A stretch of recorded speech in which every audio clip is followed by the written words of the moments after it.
கேட்டுட்டே இருக்கும்போது என்ன ஆகும்னா ஒரு குறிப்பிட்ட லெவல்ல டிஷ்யூ ஹீட் அதிகமாயிட்டே இருக்கும். ஒரு பர்டிகுலர் லெவலுக்கு மேல ஹீட் அதிகமாகும் போது பர்ன்ஸ் வரும்.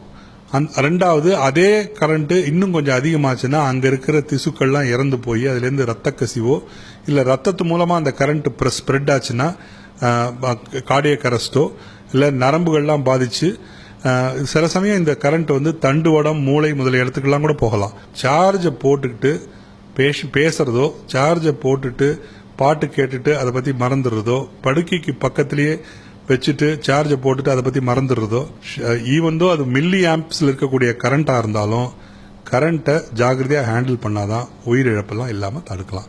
முடிந்த அளவு தரமான சார்ஜர்களை பயன்படுத்துவதோடு அதிக நேரம் போனுக்கு சார்ஜ் போடுவதை தவிர்க்க வேண்டும் என்கிறார் செல்போன் பழுது நீக்குபவர்.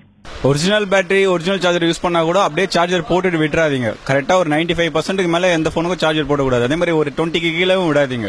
அதே மாதிரி நைட்ல சார்ஜர் போட்டு காலைல எடுக்கிறது அந்த மாதிரிலாம் பண்ணாதீங்க. நைட்ல சார்ஜர் போட்டா பவர் சப்ளை ஒரே ஈவனா வராது வீட்டுக்கு. பவர் சப்ளை கொஞ்சம் அதிகமா வந்தாலும் உங்களுக்கு எதுவும் தெரியாது. நீங்க போனை பார்க்க போறது இல்ல. போனை தனியா வச்சு நீங்க மட்டும் தூங்குவீங்க. சப்ளை ஆயிடுச்சுன்னா பல்ஜ் ஆயிடும். பேட்டரி பல்ஜ் ஆயிடுச்சுன்னா உடனே வெடிச்சிடும். அதே மாதிரி பவர் பேங்க்லாம் மோஸ்ட்லி யூஸ் பண்ணும்போது ஒரு சேஃப்டிக்கு இப்போ கால் பண்ணோம்னா ஒரு 10 நிமிஷம் போடுறீங்களா பவர் பேங்க்ல சார்ஜ் அதோட நிறுத்திங்க. போட்டு அப்படியே பேக்ல விட்டு ஃபுல் பண்றவங்க போட்டுறது. பவர் பேங்க பாக்கெட்ல போட்டுறது ஜீன்ஸ்ல போட்டு தொட பக்கத்துல டைட்டா வச்சுட்டு போகாதீங்க. அதுல ஹீட் ஒரே ஈவனாலாம் வராது. பவர் பேங்க் பவர் சப்ளை கொஞ்சம் அதிகமா போனா கூட ஓவர் ஹீட் ஆயிடும். எல்லாம் லித்தியம் பேட்டரி.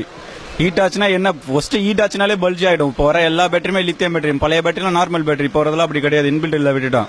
அதனால முடிஞ்ச அளவுக்கு சேஃப்டியா யூஸ் பண்ணுங்க. தொழில்நுட்ப வளர்ச்சி ஒரு பக்கம் பிரமிக்க வைத்தாலும் அதனால் ஏற்படும் விளைவுகளை அறியாமல் செய்யும் செயல்கள் பேராபத்தை ஏற்படுத்தும் என்பது அனைவரும் உணர வேண்டும்.